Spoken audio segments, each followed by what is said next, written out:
नमस्कार, आप सभी का स्वागत है हानिया स्टडी पॉइंट में। फ्रेंड्स, आप सभी का तहे दिल से धन्यवाद है हमसे जुड़े रहने के लिए। फ्रेंड्स, इस क्लास में हम वैदिक सभ्यता के बारे में पढ़ने वाले हैं। इससे पहले हमने पुरा पाषाण काल, मध्य पाषाण काल और नव पाषाण काल तथा सिंधु घाटी सभ्यता के बारे में पढ़ लिया है।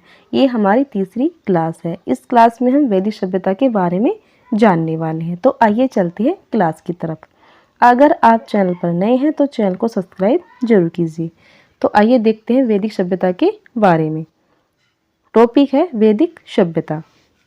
सिंधु सभ्यता के पतन के पश्चात भारत में जिस नवीन सभ्यता का उदय हुआ उसे वैदिक सभ्यता या आर्य सभ्यता के नाम से जाना जाता है। आगे देख लेते हैं।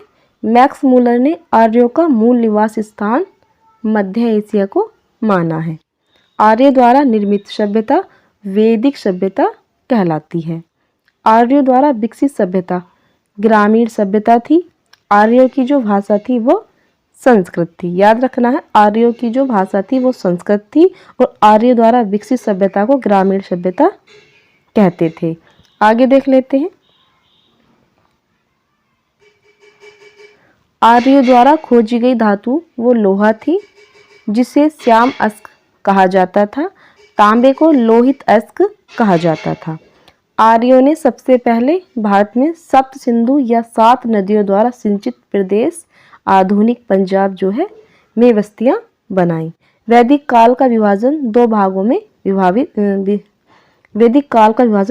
में बांटा गया है। नंबर 1 ऋग्वैदिक काल और नंबर 2 उत्तर वैदिक काल।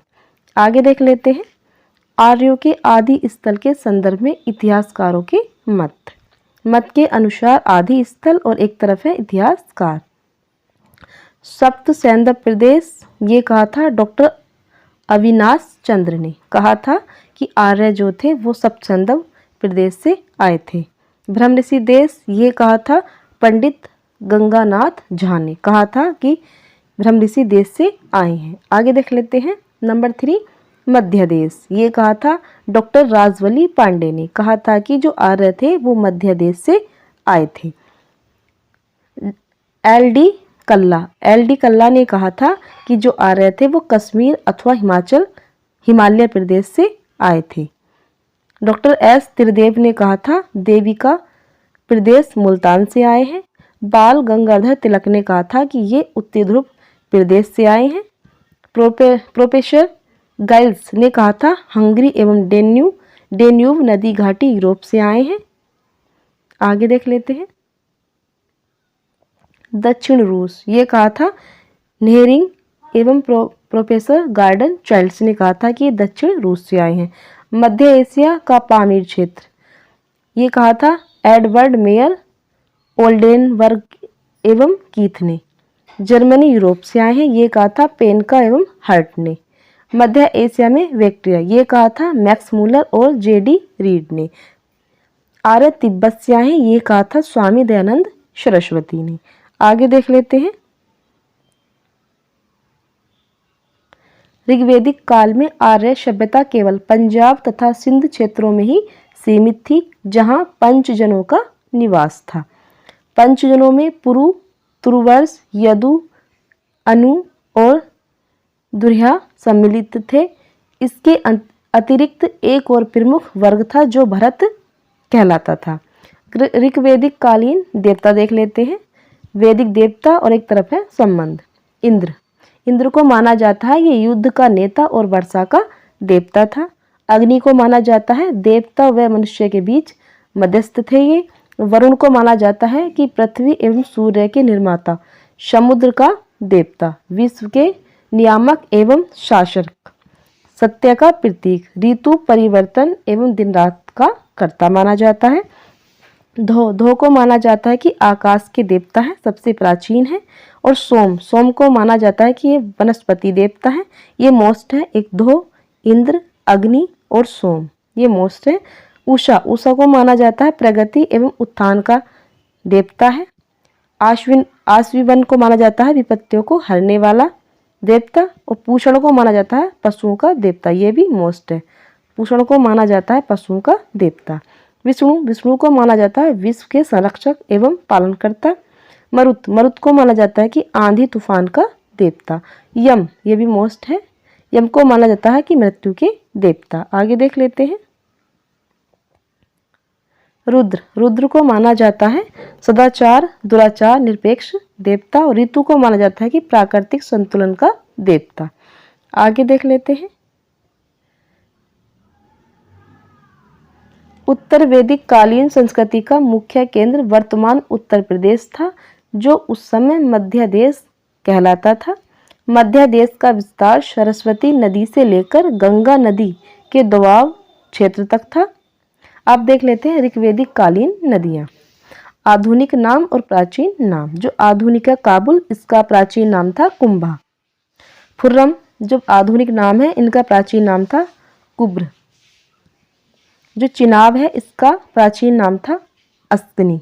झेलम का प्राचीन नाम था विशिष्टा। रावी का प्राचीन नाम था परुसणी। सतलज का प्राचीन नाम था सतुद्री। व्यास, व्यास का प्राचीन नाम था विपाशा। गंडक का प्राचीन नाम था सदानीरा। घग्गर का प्राचीन नाम था द्रसदती। और गोमल का प्राचीन नाम था गोमती। और सुवस्तु का प्राचीन नाम था स्वात। आगे देख लेते हैं। दिशा, उत्तर वैदिक शब्द एवं राजा का नाम।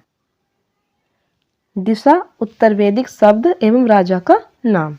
दिशा, पूर्व को कहा जाता था उत्तर वैदिक काल में प्राची, पश्चिम को प्रीतिची और उत्तर को उदीची। पूर्व, पूर्व के जो राजा थे उन्हें कहा जाता था सम्राट। पश्चिम के राजा को स्वराष्ट्र, उत्तर के राजा को विराट और मध्य के राजा को राजा और दक्षिण के भोज। जैसे ये दिशा है, ये है पूरब, तो पूरब के राजा को कहा जाता था सम्राट, सम्राट। और पश्चिम के राजा को स्वराष्ट्र, स्वराष्ट्र। और उत्तर के राजा को कहा जाता था विराट और दक्षिण के राजा को भोज।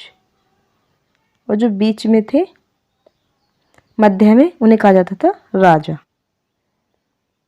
आगे देख लेते हैं।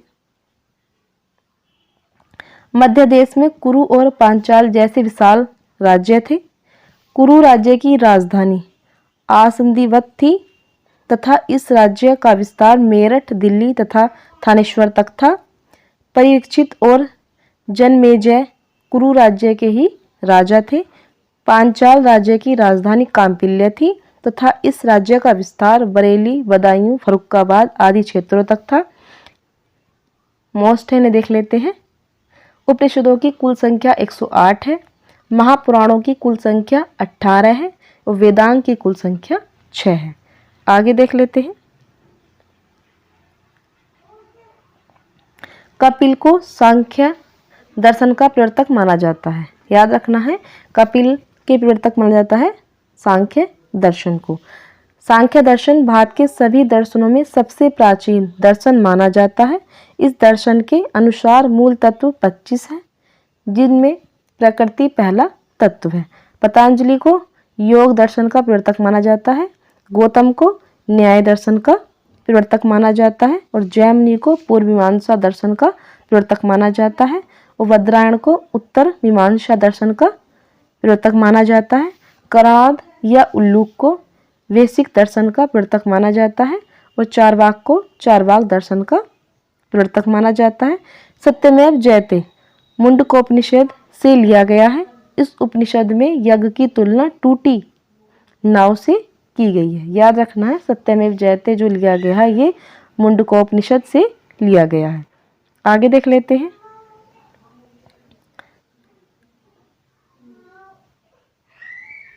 गायत्री मंत्र सावित्री नामक देवता को संबोधित है, जिसका संबंध ऋग्वेद से है।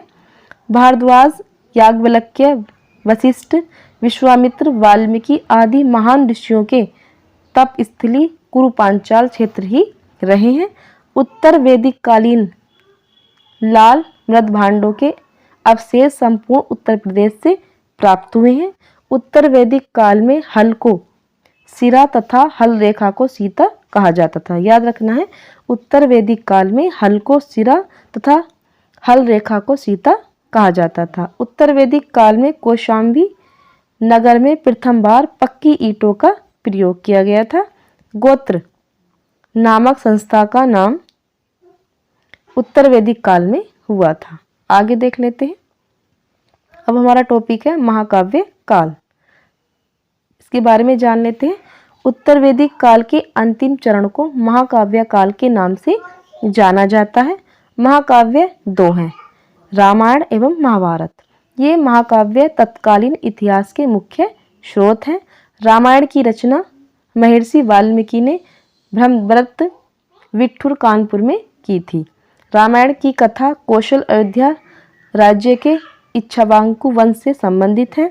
महाभारत की रचना महर्षि वेदव्यास ने की थी। याद रखना है, महाभारत की रचना महर्षि वेदव्यास ने की थी। महाभारत का पूरा नाम जय संहिता था। यह विश्व का सबसे बड़ा महाकाव्य है। महाभारत की कथा हस्तिनापुर के कुरु वंश से संबंधित है।